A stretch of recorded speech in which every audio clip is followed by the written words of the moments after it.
Good day, Crime Talk aficionados. My name is Scott Reich, and this is Crime Talk. Let's take a quick preview for the doc today. First, set Jose Alba free. That's right. Charges against the gangster's girlfriend should be filed. Is Amber Heard going to get a new trial? The Uvalde shooting video will be released, and it's the video of nothing taking place. Not sure exactly when, but we'll explain. Imagine being taken hostage by your patient. Don't mess with mom. And then finally, our dumb criminal of the day. Let's talk about it.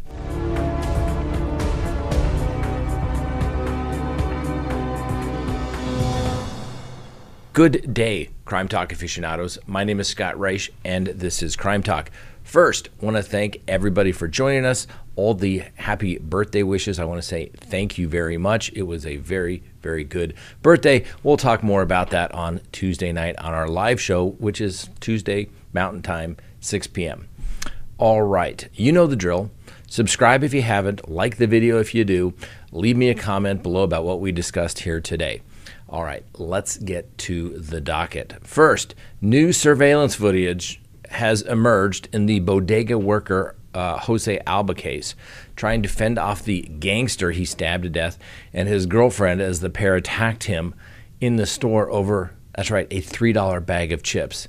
Now, Alba has been charged with second-degree murder for the incident that took place on July 1st. He used the store's box cutter to stab Austin Simon in the neck and chest after he charged into the store wearing his $350 Armani t-shirt, demanding that Alba apologize to his girlfriend, for her EBT card not going through. Well, the girlfriend had tried to buy a bag of chips, but her card was declined as she tried to pay for the items. Now, Alba refused to let her have the chips, well, because she hasn't paid for them, which sent her running in a rage to call her boyfriend for backup. The girlfriend has not been charged, despite video clearly showing her stabbing Mr. Alba in the arm. Now, after some public outrage last week, Alba's bond was lowered from $250,000 to $50,000, and he was let go after posting the required 10% of that bond. Now, Simon, who was on parole for attacking a police officer when he died, marched behind the counter to confront Mr. Alba.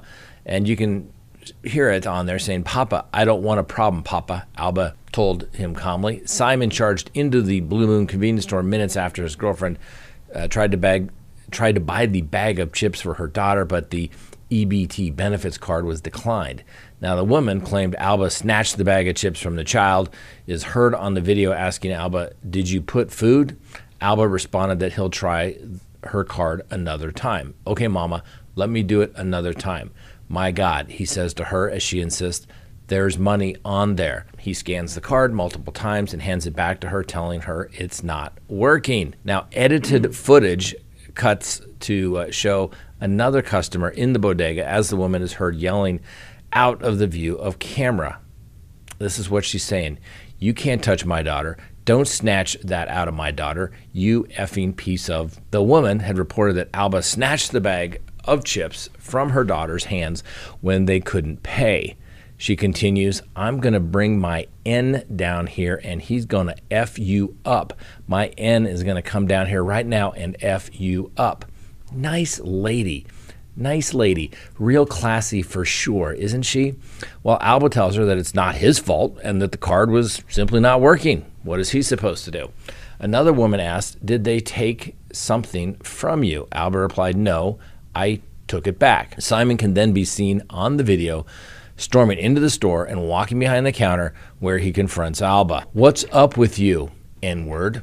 What is wrong with you?" he yells at him. Alba was initially held at Rikers Island on a $250,000 bail until that was reduced, and he had to pay the $5,000 in kind of the wake of the security. Well, the soft on crime Manhattan District Attorney Alvin Bragg has refused to answer questions regarding his office's charging decisions in regards to the Jose Alba case. I say self-defense, let Mr. Alba go, charge that classy dame for stabbing Mr. Alba. It's a $3 bag of chips, and your benefits card doesn't work, your EBT, but yet your boyfriend's wearing a $350 shirt.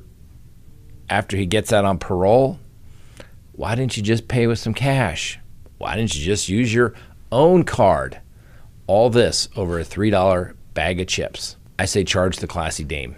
Next on the docket, Amber Heard. She submitted additional information to the judge there in Fairfax County to support her claim that a juror who found her liable in the defamation claim against Johnny Depp was not the person summoned to jury duty. Now, Heard's supplemental memorandum provides additional allegations about a person listed in court documents as juror number 15. The original claim about the juror were first discussed in a post-trial motion filed about a week ago. Heard's attorney said that they have discovered new information that the person who showed up for jury duty was born in 1970, but the person who was actually summoned for jury duty was born in 1945 and should have been 77 at the time of trial. Both the person who served and the person who summoned live at the same address and share the same name, according to the supplemental memorandum. Now, as the court no doubt agrees, it is deeply troubling for an individual not summoned for jury duty nonetheless to appear for jury duty and serve on a jury, especially in a case like this. This was a high-profile case where the fact and the date of the jury trial were highly publicized prior to and after the issuance of the jury summonses. Now, the supplemental memorandum explains that the Virginia Supreme Court each year randomly selects jurors from a list of registered voters in the Fairfax area, and the names on that list are then used to issue jury summons for civil and criminal trials during that term. Now, failing to seat the proper jury violated Heard's due process rights, is what Ms. Heard and her attorneys are claiming, and a footnote in the document sums up some of Heard's contentions. Mr. Depp would be incorrect in contending Ms. Heard somehow waived this argument by not raising it during voir dire. Not only were the voir dire questions ruled on in advance and the parties limited those questions during voir dire, but the responsibility to ensure that the potential jurors participating in voir dire are the ones listed on the jury panel rests with those individuals and the court. Due process entitles litigants such as Ms. Heard to rely on the basic assurance that potential jurors are those who they say they are, and the individuals that have been summoned by the court. Now, Amber Heard's attorneys did file this motion prior to the end of the trial to request the identities of the jurors be sealed for 1 year. The name of the jurors would typically be made public record. So let's talk about this for a second. Is this a ploy by the juror, to get on a case, kind of a jury run wild, so to speak? Is there misconduct, innocent mistake, worthy of a new trial? Interesting issues. Yes, the court certainly has a duty to make sure you got the right jurors there. Normally, that identifying information is on the information that is given to the attorneys. You would think that they would say, wow, that person looks like a young 70-something years old when they're only 50, right? But apparently they didn't. Obviously, Johnny Depp's attorney is going to say, hey, you didn't raise the issue, it's waived, and you basically accepted this juror. It's kind of a little bit on you. However, the court probably should have inquired themselves, but apparently nobody did. Certainly embarrassing for the court. A little embarrassing for all the parties, but the juror was accepted by both parties. I don't know what the court will do, but I somehow don't think that they are going to get any relief from the district court judge, because district court judges don't like to admit that they made mistakes. They usually rely upon the appellate courts to tell them that they're wrong. I once had a judge tell me that somebody would get a new hearing when the appellate courts told them they got a new hearing. That's what district court judges do. They make decisions and move on. All right, next on the docket, Uvalde. State and local officials will release footage of the Uvalde police response to the school shooting on May 24th that left 19 students and 2 teachers dead. The footage will document how cops stood back for 77 minutes as school shooter Salvador Ramos stalked across the parking lot at the Robb Elementary School and broke into the building carrying a rifle. Authorities did not say when the footage will be released, although it is expected to come out sometime on Monday. And they said that they are committed to continuing to put pressure on the situation and consider all options in making sure that the video gets out for public view. That's this commission that's looking into it. Officials have previously admitted that the situation could have been stopped within just 3 minutes after images from surveillance footage inside the school showed heavily armed police officers holding ballistic shields, aiming their rifles down the hallway. That image was taken at 12:04 p.m. on May 24th, 46 minutes before Border Patrol agents entered the classroom and fatally shot Ramos, that coward, and more than half an hour after he first entered the building and started firing. Now, the officers were stopped by the police chief, Pete Arredondo, who claimed the suspect had barricaded himself inside and said they needed to get a key. I remember when the Columbine incident took place here in Colorado. And after Columbine, where originally the tactics were you sit tight and you basically wait outside and try to communicate, and police realized that's not a good tactic because people were being slaughtered inside. So tactics changed, which was you go in and you confront the cowards, because they're cowards, ladies and gentlemen. They're cowards. They're weak. Just go in and get them. Do you think that the officers should have ignored orders from the police chief, a guy who wasn't even on the scene, and just went ahead and gone in? That's what their training was. The Border Patrol agents went in, ignoring orders. They killed the coward. My hat's off to the Border Patrol agents. I hope it was a dead shot right between the eyes, and I hope it was painful for that coward. Okay? Back in the military, it used to be simple. All right? Simple tactic. Locate, close with, and destroy the enemy. You attack. You don't sit back and let them slaughter people. That is complacency. Complacency is not a tactic. That's where you just get more of what you're trying to prevent. It never works. All right. A Florida man was shot in the head by police as they tried to rescue a female therapist he allegedly raped and tortured during a terrifying 15-hour ordeal. Can you imagine being kidnapped by your patient? Well, I think his name is pronounced Alswong. T-Z-V-I, Tizvi Alswong. Well, he survived the shooting and was in critical condition when he was taken to the hospital. This was last Wednesday. The suspect was transferred to the Palm Beach County Jail, where he remains as of right now. Now, the victim, who's not been identified, was held at knife point as cops from the Palm Beach County Sheriff's Office forced their way into Alswong's Boca Raton home on Saturday. He was shot after refusing to drop a knife. Now, the female therapist was transported to the hospital and treated for injuries she sustained to her face, body, and head after being tortured, beaten, and raped during the 15-hour horrifying ordeal. Details from the police affidavit reveal that some of the torture that the victim endured included the suspect biting her nipples and raping her multiple times. Alswong faces charges of armed false imprisonment and aggravated assault with a deadly weapon. According to the police, the female therapist told investigators that she went to Alswong's home for a scheduled therapy appointment on July 1st. The therapist told the detectives that she was aware that Alswong had a sexual battery charge as a juvenile. Part of their therapy was focused on helping him get a job and prepare for an interview. She said that she had gone to Alswong's home a number of times before, but there was someone usually home. This time he was alone, and after their session was over, the victim said Alswong began asking her inappropriate questions. When she attempted to leave, she saw that the window on the front door was covered up. The blinds to the windows had also been covered. The therapist claimed he became aggressive and told her that she could not leave. He then took her phone away, placed it in airplane mode, and wrapped it in aluminum foil and duct tape. He then bound her hands behind her back with duct tape, according to the affidavit. Now, during the next 15 hours, Alswong viciously beat the victim all over her body with his hands and knees, at least 4 to 5 times. Now, the victim said Alswong's attempted to strangle her. He placed his arm around her throat and put her into a chokehold and grabbed her throat and thought that she was going to die and pled for her life. She also said that Alswong's erratic behavior would change from being calm to becoming angry and then sexually aroused. Alswong, who stands at 6 feet 2 inches tall and weighs roughly 200 pounds, dragged the victim through the parents' 2-story home. And officers from the Palm Beach County Sheriff's Department conducted a welfare check after the victim's partner grew concerned when the victim did not respond to the calls. They didn't get any response when they knocked on the door, so they left. But about 2 hours later, officers again visited the home after receiving a call that her car was in the driveway. When police arrived at the house, they heard a woman screaming for help and forced their way inside. and Al Swong then forced her into a dark closet into the master bedroom, apparently to attempt to hide from the police. Now, in the closet, Al Swong held a knife to her throat and threatened to kill her if she screamed.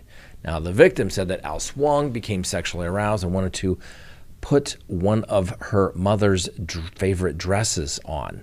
Okay, this guy, I mean, obviously we know he's dangerous, and he's just a little sick in the head. Police eventually found them in the closet. It's unclear whether he or she had on his mother's dress, but they ordered Al Swong numerous times to release the victim. When he refused, the officer shot him in the head. Once again, nice square shot. We like that, but unfortunately, he survived. Now, Al Swong's father later told detectives that he and his wife were away in New York during the night of the attack and that their son was away at a camp, which detectives said gave Al Swong time to prepare for the attack. Al Swong was taken to the hospital for treatment after being shot and is now in custody. At the first court appearance, he was denied bond in order to have no contact with the victim, obviously. Now, the Palm Beach Sheriff's Office suggested that the officer who shot the suspect is on paid leave, and they're investigating what took place between the suspect and the victim. Al Swong's next court date is August 8th.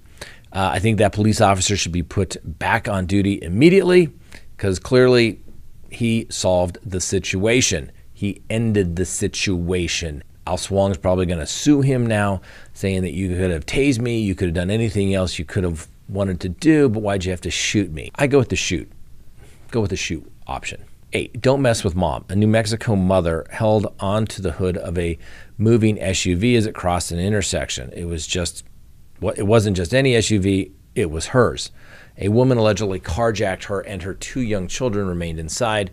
Regina Castillo is now charged with unlawful taking of a motor vehicle, aggravated fleeing, a law enforcement officer resisting, evading, obstructing, and 3 counts of failure to appear on 2 warrants for child abuse. Once again, real classy dame. Officers said they responded to the 4th of July to the area in regards to a stolen vehicle. A mother parked her vehicle in front of a store and went inside, but upon her return, a female stranger, later identified as Castillo, shoved her out of the way and entered the vehicle. The stranger drove off with the Hyundai Santa Fe, while the mother's 6-year-old daughter and 11-month-old son remained in the vehicle. Now, footage here shows the mother telling police that there was children inside. She was going that way, and she was going crazy. The stranger ended up abandoning the girls at the intersection of Apache Drive and Fowler Street before the police pursuit began. The pursuit ended when the suspect abandoned the stolen vehicle and fled on foot, and officers saturated the area and located the subject behind a pickup in a residential neighborhood. The subject was taken into custody, and as I stated, is identified as Regina Castillo. At the time of the arrest, she had 3 active arrest warrants for failure to appear for charges of concealing identity, shoplifting, and failure to appear in traffic. Castillo has previously been charged with crimes including battery against a household member and resisting, evading, and obstructing a police officer. Once again, quite a catch. The children were checked by EMS and reunited with their mother. Castillo remains locked up in the Hobbs City Jail. And then finally today, our dumb criminal. Authorities in Florida have arrested this guy. Take a look at him. They said he fondled himself while watching women in 2 different locations, once at a cemetery and then once at a post office. So our dumb criminal, Daniel Ray Simpson. He's accused of touching himself and sexually pleasuring himself in public. The first alleged incident happened Saturday at the Brooksville Cemetery. The victim advised that while she was visiting the gravesite of a friend, she just happened to observe a male nearby inside the cemetery who was only partially dressed. The victim observed the male to have his pants down to his ankles and to be pleasuring himself as he watched the victim. The man put on his clothes and fled on foot after realizing that she had seen him doing what he was doing. The next day, a similar incident allegedly took place at a post office. There, too, a female citizen contacted the police. Simpson allegedly said hi to the victims while they were both inside the post office. The victims ignored the male and quickly left the building. Now, while approaching her vehicle, the victim turned her head to be sure that the male was not following her. While looking back, the victim observed the male to have his pants unzipped and pleasuring himself. The victim quickly left the area and contacted law enforcement. Our dumb criminal of the day. Now, it was turned out that Simpson was the man in both incidents, and he was arrested, facing 2 counts of indecent exposure of sexual organs, and obviously remains in custody. He is being held on a $10,000 bond. Now he can drop his trousers anytime he wants and do that. Oh, that's right. That's even against the rules in a detention facility. All right, thanks for watching. Had to do a quick show today. Got to go do a preliminary hearing in a homicide case. Please join us tomorrow night, 6 p.m. Mountain Time for our live. We'll talk about great stuff. It's going to be a great show. Want to thank everybody. And, oh, don't forget, new merch. Take a look at this. Go check it out. Buy one if you want. Have a great day. We'll see you next time on Crime Talk.